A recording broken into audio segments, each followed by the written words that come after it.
আন্ডারে বেগম অভিযান নিয়া ওই আওয়ামী লীগের এক প্রভাবশালী নেতারা দিছে। অন্য মানুষের বিচার পায় নাই, আমি নিজেও তো পাই নাই। সব লুটপাট করে লয়ে গেছে। ঈদগাঁও পাইলাম না, কোনো মূল্যও পাইলাম না। ধুমকি দিয়ে আবার গামরা পলাইছে। এখানে 8-10টা ফ্যামিলি কেউ থাকতে পারেনি। আইন প্রশাসন যা আছে সম্পূর্ণ কন্ট্রোল করে রয়েছে। আমি জানে না আছে তো এটা পুলিশের আমার নাতিটা চিন্তাই করে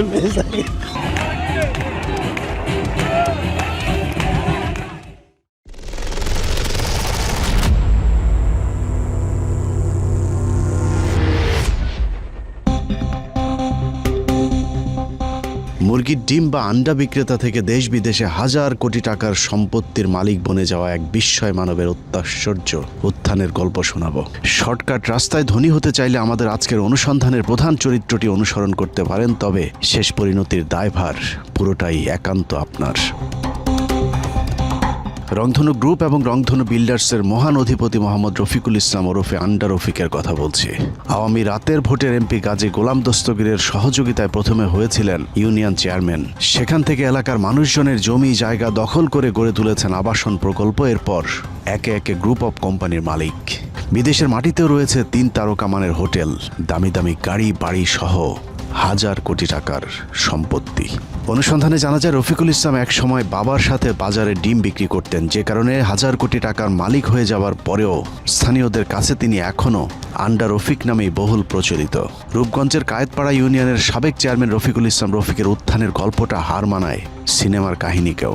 আওয়ামী আমলে রফিকের চালানো নৃশংসতায় রূপগঞ্জের মানুষ এখনও আঁতকে ওঠেন। সব লুটপাট করে লয়ে গেছে। আমার টাকা পয়সা দিচ্ছে, জয় জিনিসও দিচ্ছে। এখানে গতের খাতা কাপড় সুন্দর লয়ে গেছে। বেকুদা বুডাইয়া কেরা সব তাহানি সব লুটপাট করে 1 মাস বাইন্দা বেকুদা ভাঙছে, ভাঙ্গা করে সব লইয়া করে মাটি করে ওরা গেল। রেস্ট অফিস থেকে কমিশন পাস করে ওইখানে নিছে, রেস্ট্রি করে লোক লিয়ে গেছে, সরকারি লোক নিছে। নেওয়ার পরে বলতেছে যে আমাদের এই জমি লাগবে, রেস্ট্রি করে দেন। আমরা বললাম যে কবরস্থান এবং ঈদগার জমি আমরা কীভাবে ওয়াক্তা ছাড়া রেস্ট্রি করে দেবো, এটা সমাজের সাথে কোনো কথা নেই, বার্তা নাই, কোনো মানুষ জানে না। আমরা রেস্ট্রি করে দিয়া আমরা কি সমস্যা করুন ফাঁসমু। তখন বলছে রেস্ট্রি করে এই মুহূর্তে দিবি, না দিলে সমস্যা হইব। আর অন্যদিকে আমি ঈদগাহ করে দিব, কবরস্থানে মূল্য দিব।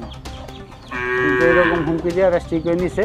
আজও পর্যন্ত আমাদের কোনো এই ঈদগাহ পাইলাম না, কোনো মূল্যও পাইলাম না। ধুমকি দিয়ে আবার গামরা পলাইছে।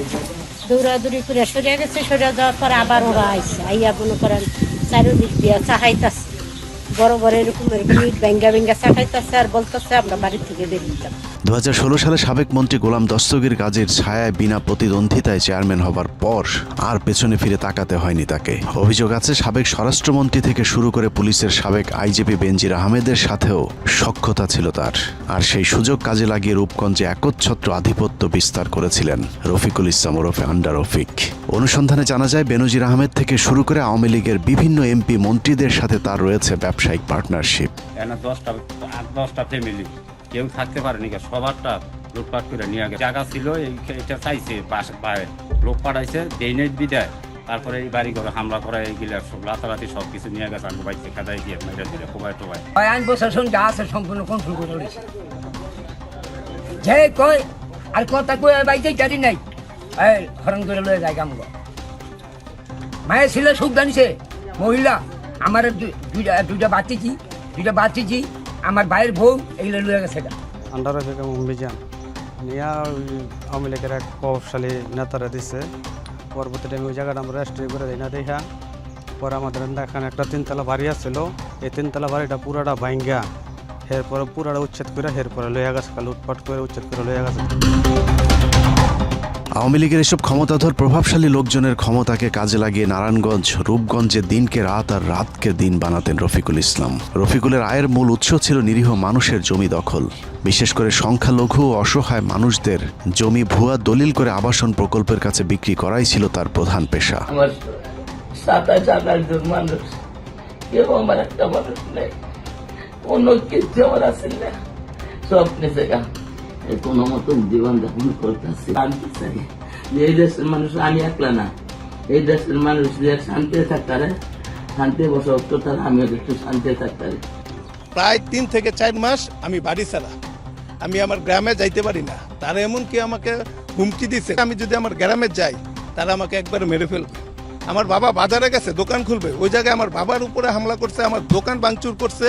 এটা করে শুধু ক্ষান্ত হয় নাই, তারপরের দিন তারা আমার বাড়িতে আবার হামলা করছে। 20 বছর দিয়ে আমার বাড়ি হামলা দিছে, যাই কইছে যে তুমি বাড়ি ঘর ভাঙচুর করতাম না, তোমাকে মারাধরি করতাম না, তোমরা তোমাকে বাড়ি ছেড়ে সকালে যাই বাগা। তখন নাস্তা করতে বসি, আবার ইয়া নুর ইসলাম করে এক ছেলে, হ্যাঁ সকালে আবার 10-15 জন লয়ে হামলা দিছে, বাতের ফেলে থুইয়া সকাল বাসাতে বাড়িতাম। যদি ভয় ফেলা না ইয়া যদি আমার ক্ষয়ক্ষতি করে তো হ্যাগো কোনো দায়িত্ব না, আমরা নবীকে শক্তি দেয়, হ্যাগো শক্তি তো ইব্রাহিম এইসব করে, আওলাদে এইসব করে আর কি। যে এই ফুলাফান্ডি বাড়িতে ফাটায়, এই ফুলাফান্ডি আমি গরিব হইলেও তো আমার যোগ্যতা না, তারপর আমার বাড়ি যে হামলা দিচ্ছে।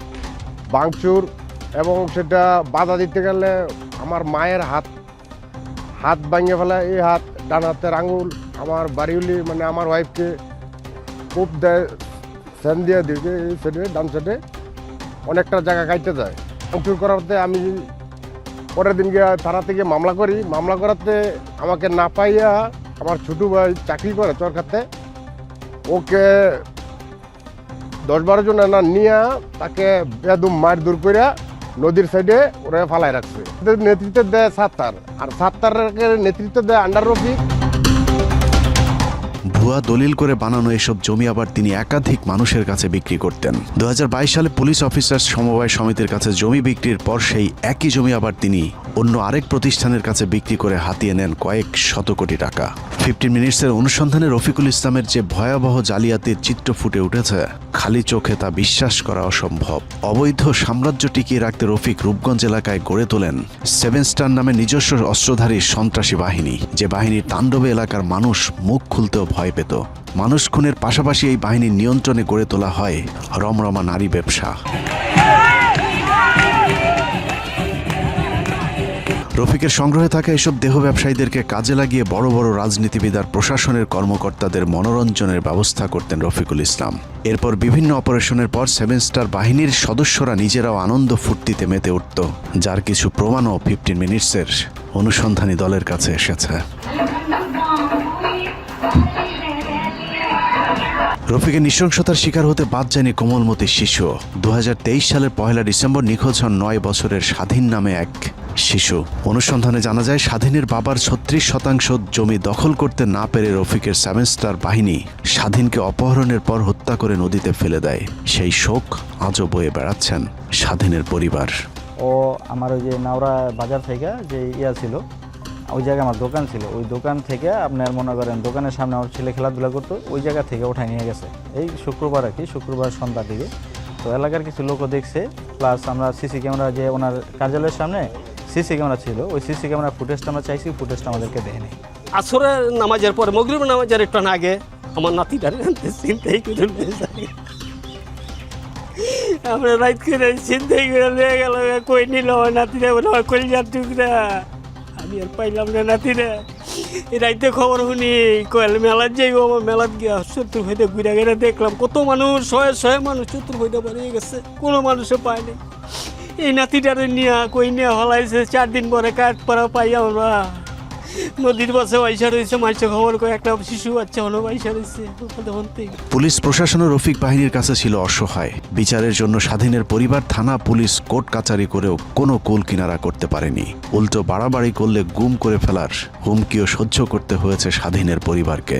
পরে আমরা বাইরে বেরোইছি, পরে আবার ওই জায়গা থেকে আপনার আমাদেরকে বের করে দেবে, ওনার ফোনে কথা বলছে, পরে বললো যে আপনি যদি মামলা করেন রফিক বাদে যে বাকি 7 জনের নামে মামলা করতে পারবেন, কিন্তু রফিকের নামে মামলা করতে পারবেন, রফিক এবং মিজান ওরা 2 ভাইয়ের নামে মামলা করতে পারেন। তো ওনারা তো মারতে জানে, আমি বলছি ওনাদের হুকুমে এগুলা করা হয়েছে বা ওনারা ছাড়া এগুলা নাই। আর আমি ওনার কাছে বিচার চাইতে গেছি যে আমি মামলা করবো, উনি বলছে যে তুই মামলা করে তোর কোনো কাম হবে না, তুই জায়গা। আমি ওনার কাছে আমার এলাকার গার্ডিয়ান হিসাবে আমি বিচার চাইতে গেছি এই যমুনা বাজার, ওনার ডেলি গ্রিন টিভির অফিসে গেছিলাম আমি বিচার চাওয়ার জন্য, যে আপনার এলাকার বিচার। কিন্তু উনি বলছে যে তোমার মামলা করার দরকার নেই, যা হয়েছে তুই টাকা নিয়ে যায় বাসায় জায়গা। আমি বলছি যে না, আমি তো টাকার জন্য আছি, বিচারের জন্য আছি। তো এইভাবে ওনার থেকে মামলা করে নেই খিলগাঁও থানায়, আর ওনার নাম নেওয়ার পর আর মামলা নেয়নি। পরে আমরা আবার কোর্টে এজাহার করে মামলা করছি, কিন্তু ওনার মামলার চার্জশিট দেওয়া হয়নি এখনও। তো ওই জায়গা থেকে যে কয়বারই আপনার ওই জায়গাতে তদন্ত পাঠায়, ওই জায়গার মধ্যে এসপিআইসি যাই ওসি টোসি যাই পাঠায়, ওনারা রংধনু কার্যালয়ের ভিতরে নিয়ে ওনাদেরকে টাকা দিয়ে জিম্মি করে টাকা দিয়ে পাঠা দেয়। তখন আমরা তো আর টাকা দিতে পারি না, বিচার পাইনি তখন আওয়ামী লীগ সরকার আমলের। যে আইনের আশ্রয় আইনের দেশ শাসন করবো, তারা যদি আমার নাতির বিচার না করে, এরকম শিশু বাচ্চা তো আর এরকম সমস্যা হইলে এরকম করে জায়গা সম্বন্ধে সমস্যা করে মেয়েরা আতঙ্ক করে ফেলাই সপ্তাহে আতঙ্ক করবো, কোনো গরিবের মধ্যে বিচার পাইতো না। আইন প্রশাসনের লোকেরা কোনো বিচার করে না, তো আমি আইন প্রশাসনের লোকের কাছে আবার বিচার দিতেছি। আওয়ামী লীগের সময় আমি বিচার পাই নাই, এখন বিএনপির সময় এসছে, এখনও যদি আমি বিচার না পাই তাই দুনিয়াতে আমার তাই লাভ কি? কোনো লাভই নেই। আমার মাইরা গরিব মানুষ যা আছে সব মাইরা ভালো। রফিকের 7 স্টার বাহিনীর নৃশংসতার শিকার নাওড়া গ্রামের অনেক পরিবার আজও সর্বস্ব হারিয়ে খোলা আকাশের নিচে বসবাস করছেন। অপরাধ একটাই, তারা রফিকের রংধনু গ্রুপের কাছে বাপদাদার ভিটে তুলে দিতে রাজি হয়নি। কিন্তু রফিকের বাহিনীর কাছে শেষ রক্ষা হয়নি। বাড়িঘর ভাঙচুর আর লুটপাট করে ভিটেমাটি থেকে উচ্ছেদ করা হয়েছিল। এরকম অসংখ্য পরিবার বিচারের আশায় ঘুরে বেড়াচ্ছেন। পোলার আন্তারিনা জ্বালাতা পোলারে ঘুমাতে ধরে নিচে গা কোন বেদান এই না আন্তারিনা পোলারে উদতি ধরে নিচে গা পোলারে কুত্তামি জানে রবিকে না আছে দইরা পুলিশের হাতে না আছে দইরা পুলিশে কয় নান প্রশাসন কয় নান প্রশাসন অকফর হই গুলি করে একটা 15টা না 16টা গুলি করছে আমার দলের মাঝে মানুষ একটা থাকতে না, দেশে একটা মানুষ থাকতে না, সব মানুষ ভাড়া গেছে গা। ভাড়ায় কত কষ্ট করতেছে, খাইতে না, কোনো ঘর পড়াইতে না, কিছু করতে না, খাইতে না, কিছু করতে না। এভাবেই এক মগের মূল্যকে বাস করছিলেন রূপগঞ্জবাসী। হাসিনা পালিয়ে যাবার পর আওয়ামী দুঃশাসনের সহযোগী আন্ডা রফিকের বিরুদ্ধে প্রায় অর্ধশতাধিক মামলা হয়েছিল। তারপর থেকে পলাতক ছিলেন রফিকুল ইসলাম ওরফে আন্ডা রফিক। অনুসন্ধানে প্রতারণা, গুম, মানি লন্ডারিং থেকে শুরু করে জুলাই বিপ্লবে হত্যায় সহযোগিতার অভিযোগে আন্ডা রফিকের বিরুদ্ধে মামলার সন্ধান মিলেছে। সব মিলিয়ে রফিকের বিরুদ্ধে প্রায় অর্ধশতাধিক মামলার নথি পাওয়া গেছে, যার বেশিরভাগ মামলাতেই রফিককে পলাতক দেখানো হয়েছে। এসব মামলার মধ্যে 4 নভেম্বর 2024 সালে ঢাকা চিফ জুডিশিয়াল ম্যাজিস্ট্রেটের আদালতে রফিকের বিরুদ্ধে হত্যায় সহযোগিতার অভিযোগ আনা হয়েছে। রূপগঞ্জ থানার মামলা নম্বর 16, 18, 21, 22, 24 এবং 369, ফতুল্লা থানার মামলা নম্বর 30 এবং 447, মিরপুর মডেল থানায় মামলা নম্বর 23 এবং 758, পল্লবী থানায় মামলা রয়েছে 154 এবং খিলক্ষেত থানার মামলা নম্বর 21। এছাড়া সিআর মামলা নম্বর 338, 754, 11 এবং পিটিশন মামলা নম্বর 1055, 2023। সবশেষ 7 আগস্ট 2025 তারিখে গুলশান থানায় তার বিরুদ্ধে আরেকটি মামলা করা হয়েছিল, যেটির মামলা নম্বর 14। মামলায় তার স্ত্রী জোবেদা বেগম এবং তার 2 ছেলে কাউসার আহমেদ অপু এবং মেহেদি হাসান দীপুকেও আসামি করা হয়েছে। পুলিশের একজন সাব ইন্সপেক্টরের দায়ের করা এই মামলাতে বলা হয়েছে, রফিকুল ইসলাম এবং তার পরিবারের সদস্যদের মালিকানাধীন প্রতিষ্ঠান রংধনু বিল্ডার্স প্রাইভেট লিমিটেড, মেহেদি মার্ট, রংধনু অ্যাগ্রো, অ্যারাবিকা কফি, আরজি মাল্টিমিডিয়ার মাধ্যমে প্রতারণা এবং মানি লন্ডারিং করেছে রফিকুল ইসলামের রংধনু গ্রুপ। এই মামলায় রফিকুল ইসলাম এবং রংধনু গ্রুপের প্রতিষ্ঠান রংধনু বিল্ডার্সের বিরুদ্ধে বিভিন্ন মানুষের জমি জায়গা ভুয়া পাওয়ার অফ অ্যাটর্নি করে বিভিন্ন প্রতিষ্ঠানের কাছে বিক্রি করার অভিযোগ করা হয়েছে। মামলায় তার বিরুদ্ধে একাধিক গ্রেফতারি পরোয়ানা সহ তার সকল সম্পত্তি বাজেয়াপ্তেরও নির্দেশনা রয়েছে আদালতের। যে কারণে মামলার সাজা থেকে বাঁচতেই রফিকুল ইসলাম 5 আগস্ট হাসিনা পালিয়ে যাবার পর থেকেই গা ঢাকা দিয়েছিলেন। গেল 1.5 বছর পলাতক থাকলেও খুব একটা সমস্যায় পড়তে হয়নি তাকে, কারণ বিদেশে পালিয়ে গিয়েও তিনি রাজকীয় জীবনযাপন করেছেন। 15 মিনিটসের অনুসন্ধানে রফিকুল ইসলামের বিভিন্ন দেশে নাগরিকত্ব থাকার প্রমাণ মিলেছে। বাংলাদেশি পাসপোর্টের পাশাপাশি ক্যারিবিয়ান দ্বীপরাষ্ট্র, এন্টিগুয়া এবং বারবুদা নাগরিকত্ব রয়েছে রফিকুল ইসলামের। রংধনু গ্লোরি জেনারেল ট্রেডিং এলএলসির নামে কোম্পানি খুলে দুবাইতে রেসিডেন্সির পাশাপাশি দেশটিতে কয়েকশো কোটি টাকার সম্পত্তি পাচারের অভিযোগ রয়েছে রফিকের বিরুদ্ধে। 15 মিনিটসের অনুসন্ধানে দুবাইতে রফিকুল ইসলামের মালিকানাধীন প্রায় 8 কোটি টাকার এক বিলাসবহুল গাড়ির সন্ধান মিলেছে। থাইল্যান্ডেও ঢাকার বনানীতে রংধনু গ্রুপের ইউনিক রেজেন্সির আদলে একই নামে ইউনিক রেজেন্সি পাতায়া নামে একটি বিলাসবহুল হোটেল রয়েছে রফিকুল ইসলামের। বিদেশের মাটিতে সম্পদের বিশাল এই পাহাড় মানি লন্ডারিংয়ের মাধ্যমে গড়ে তুলেছেন বলে অভিযোগ উঠেছে। গেল 15 বছরে জুলুম নির্যাতনের মাধ্যমে উপার্জিত এই অর্থ পাচারের অভিযোগে রফিকের বিরুদ্ধে মামলা রয়েছে আদালতে। 1.5 বছরের সেই ভয়াবহ স্মৃতি রূপগঞ্জবাসী ভুলতে বসেছিলেন, কিন্তু হঠাৎ করে আবারও রফিকুলের উপস্থিতির খবর আতঙ্কে ফেলে দিয়েছে রূপগঞ্জের মানুষকে। অভিযোগ উঠেছে একাধিক মামলা এবং ওয়ারেন্টের আসামি আন্ডা রফিক এলাকায় ফিরেছে, সেই সাথে পুলিশও নাকি তাকে পাহারা দিচ্ছে। 1.5 বছরের বিরতি দিলে রফিক নাকি আগের স্বরূপেই ফিরেছে। এলাকায় ফিরেই আবার স্থানীয় লোকজনকে হুমকি ধমকি দেওয়ার অভিযোগ উঠেছে আন্ডার রফিকের বিরুদ্ধে। মনে করেন ওখানে যে থাকতাছি ওখানে শুনতাছি চেয়ারম্যান আইব না, চেয়ারম্যান আইলে আমরা মানে এখন তো তাছি ডরাইতাছি না জানি হাই আবার কি করে, এবার আমি করতাম না। অন্য মানুষে বিচার পায় নাই, আমি নিজেও তো পাই নাই। যারা এই দেশটা শাসন করছে এরা রফিকের গাজী, এরা মিলা ওখানে কিছুদিন ধরে একটু আতঙ্কতা আছে। ওই যে শুনছে রফিক আসছে, যদি রফিক আবার আগের অবস্থান তৈরি করতে চায়, আজকাল বিএনপি থাকা অবস্থায় যদি আমরা আবারও বাড়ি ছাড়া হই, তাহলে আমার লাভ হইল কি? পুলিশি পাহারায় রফিকের এলাকায় ঢোকার অভিযোগের বিষয়ে জানতে চাইলে স্থানীয় থানার ওসি বিষয়টি অস্বীকার করেছেন। উল্টো রূপগঞ্জ থানার ভারপ্রাপ্ত কর্মকর্তা জানান, পুলিশ রফিককে খুঁজছে। যেটা আসলে এই ধরনের ঘটনার সঠিকতা নেই, বা পুলিশ পাহারায় যে সে এলাকায় আসছে এটা আমার জ্ঞাত নেই। কারণ পুলিশ পাহারা আসলে তো আমি আগে জানবো। পুলিশ পাহারা যে এলাকায় আসছে এই ঘটনাটা একেবারেই ভিত্তিহীন একটা দরকার। এমনিতে এলাকায় আসছে কোনো খবর পাইছেন আপনি? না, এটা আপনাদের মাধ্যমে আমি শুনছি যে বলছে এলাকায় আসছে। ঠিক আছে, উনি যদি এইভাবে 2টা মামলার আসামি যদি এলাকাতে আসে, আপনাদের প্রশাসন থেকে আপনাদের কি ব্যবস্থা নেবেন? সে জামিন আছে, সে জামিন আছে। এদিকে আদালতের নির্দেশে রফিকুল ইসলামের সম্পত্তি বাজেয়াপ্তের কথা থাকলেও বাস্তবে রফিকুলের অবর্তমানে তার সম্পত্তির দেখভাল করেছেন স্থানীয় 2 জন সাংবাদিক। এলাকার মানুষের অভিযোগ, সাংবাদিকতার আড়ালে 2টি বেসরকারি টেলিভিশনের সাংবাদিক রফিকুলের সম্পত্তির পাহারাদারের ভূমিকা পালন করেছেন। জয় আর রিয়াজ ওরা এই রূপগঞ্জের একটি আতঙ্কের নাম। ওরা সাংবাদিক নয়, ওরা রূপগঞ্জের যত হাউজিং কোম্পানি আছে তাদের সাথে আঘাত করে এই সাংবাদিকতার নাম ব্যবহার করে সাধারণ মানুষের জায়গা দখল করে তাদের মূল উদ্দেশ্য। এবং আন্ডার রফিকের সব কিছু দেখাশোনার মূল দায়িত্বে থাকে এই 71 টিভির রিয়াজ আর যমুনা টেলিভিশনের জয়নাল আবেদিন জয়। স্থানীয়দের দাবি, জমি দখলে বাধা দিলেই নেমে আসে নির্যাতনের খড়গ। আর এই পুরো প্রক্রিয়ায় হাউজিং কোম্পানির ক্যাশিয়ার হিসাবে কাজ করেছে জয়নাল এবং রিয়াজ নামে স্থানীয় ওই 2 সাংবাদিক। সাংবাদিকতার আড়ালে তারা এলাকায় হয়ে উঠেছেন অঘোষিত রফিকুলের পাহারাদার। বিভিন্ন বড় বড় প্রতিষ্ঠান থেকে চাঁদা আদায় এবং জমি দখলের মধ্যস্থতা করে তারা নাকি এলাকায় বিপুল সম্পদের মালিক হয়েছেন। এইখানকার সাধারণ মানুষের জমি দখল করে ক্ষান্ত হন না, তারা আলিশান জীবনযাপনও করছেন।